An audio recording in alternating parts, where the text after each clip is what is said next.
की बात कही गई थी।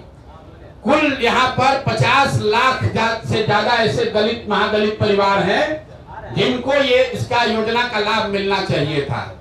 सरकार के हिसाब से सिर्फ 2,34,000 लोगों को, परिवारों को ये लाभ मिला और केंद्र सरकार की प्लानिंग कमीशन की कमेटी बता रही है कि उस 2,34,000 में से भी 1,20,000 लोग ऐसे परिवार हैं जो कह रहे हैं कि जमीन कागजे पर मिला, जमीन आज तक हमको मिला नहीं है। तो दूसरी मांग यह है कि दलित महादलित के वोट से कुर्सी पर बैठे नीतीश कुमार और भाजपाई बताए कि ये दलित महादलितों को कब ये घर का जमीन उनको 3 डिसमिल मिलेगा।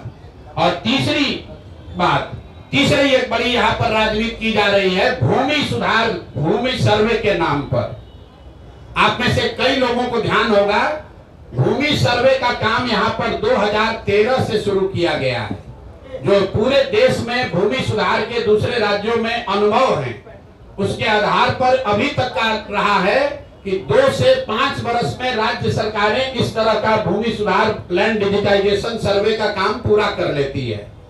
बिहार सरकार में जो लूट मची हुई है, जो कुव्यवस्था है, उसका आलम है कि 2013 में शुरू हुआ लैंड सर्वे फरवरी 2025 में अभी तक सिर्फ 17,30,000 एकड़ जमीन ही सर्वे में डिजिटाइज हुआ है, जो बिहार में उपलब्ध जमीन का 20% से कम है।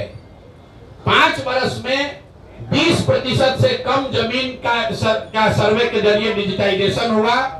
80% जमीन का सर्वे और डिजिटाइजेशन अभी भी पूरा नहीं हुआ है। और ये पूरा इसलिए नहीं हुआ है कि सरकार ने इस सर्वे कराने के लिए न कोई व्यवस्था बनाई, न इनके पास वो टेक्नोलॉजी है, न संसाधन है। आंध्र प्रदेश में, तेलंगाना में बिहार के बाद सर्वे शुरू किया गया और 3 वर्ष में उन्होंने टेक्नोलॉजी और ड्रोन के जरिए 1-1 इंच 80% जमीन का अपना सर्वे करके कंप्लीट कर लिया। और इसमें एक और बड़ी बात सुनिए, जमीन सर्वे का असर यह है कि घर घर में लड़ाई लगा दी, भाई बहन में लड़ाई लग गया, आप में आपके फुआ के परिवार में लड़ाई लग गया। जमीन के मालिकाना हक के लिए लोग लड़ रहे हैं। और ये हम नहीं कह रहे हैं। पिछले साल जो बिहार सरकार का क्राइम का आंकड़ा है, उसमें बताया जा रहा है कि जितनी हत्याएं यहाँ सरकार ने रिकॉर्ड की, उसमें 60% से ज्यादा हत्या के मूल में जमीन से जुड़ा हुआ विवाद है। ये बिहार सरकार का आंकड़ा है।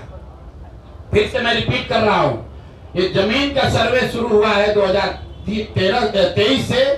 अभी तक सरकार के आंकड़ों और दावों के बावजूद सिर्फ 20% लैंड का सर्वे कंप्लीट हुआ। और इसकी कमियों की वजह से इसमें जो लूट मची हुई है, जो भ्रष्टाचार फैला हुआ है, जमीन का दाखिल खारिज में, पेपर निकालने में, बंसावली बनाने में, जमाबंदी में इतनी परेशानी हो रही है, हजारों करोड़ रुपया लूटा जा रहा है। और इसी बिहार में, जैसा आप लोग जानते हैं, सबसे ज्यादा सीओ और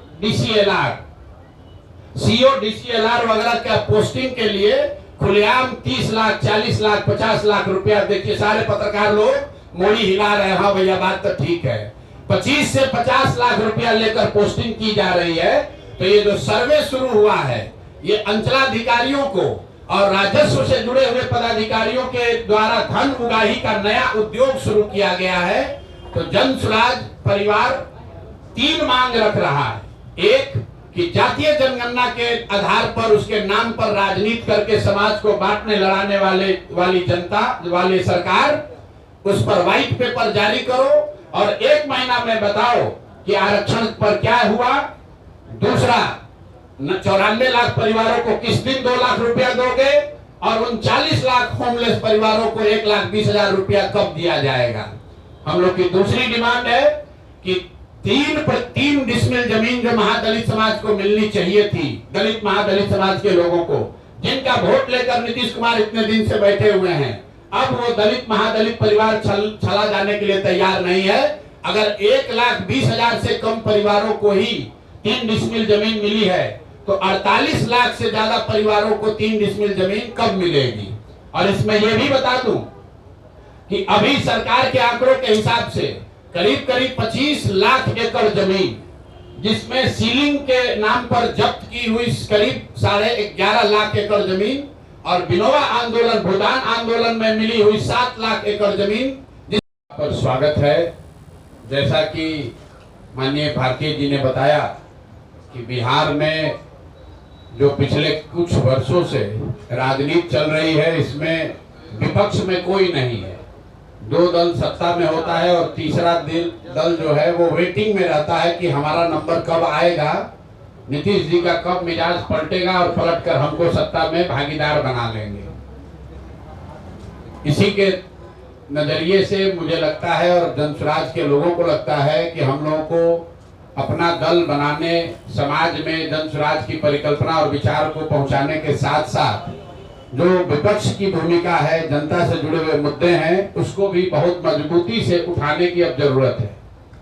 2 अक्टूबर से पहले जब दल नहीं बना था तो हम लोगों ने कोशिश करी है 2-2.5 साल के अपने जनसंपर्क पदयात्रा में कि ज्यादातर सरकार से जुड़े हुए मुद्दे हम लोग उस पर टीका टिप्पणी बहुत नहीं करते रहे, लेकिन अब दल का ये निर्णय है, इसलिए हम लोगों ने इस पर गहरी चर्चा की है और 3 बड़े मुद्दे जो जनता से सीधे जुड़े हुए हैं, जिस पर सबसे ज्यादा पिछले 2-4-5 साल में बिहार में राजनीति हुई है, उन मुद्दों की सच्चाई, उन मुद्दों की हकीकत पर हम आपसे आज जनसुराज का जो निर्णय है वो साझा करेंगे और आने वाले दिनों में, कुछ महीनों में हम लोग उस पर क्या करने वाले हैं उसकी भी घोषणा करेंगे।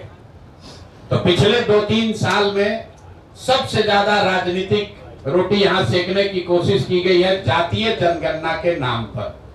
आप सभी साथियों ने भी सैकड़ों सवाल, सैकड़ों प्रेस कॉन्फ्रेंस ऐसे करे होंगे जिसमें आपने जातीय जनगणना होना चाहिए कि नहीं होना चाहिए इसको लेकर सवाल किए, उस पर जवाब मांगे। नेताओं ने, जिन्होंने जातीय जनगणना कराने की घोषणा की, 500 करोड़ रुपया बिहार सरकार का खर्च करके जातीय जनगणना कराया, उनके नियत कभी भी किसी जाति की मदद करने की नहीं थी। वो इस जातीय उन्माद को फैलाकर फिर से समाज में राजनीतिक रोटी सेकना चाहते थे।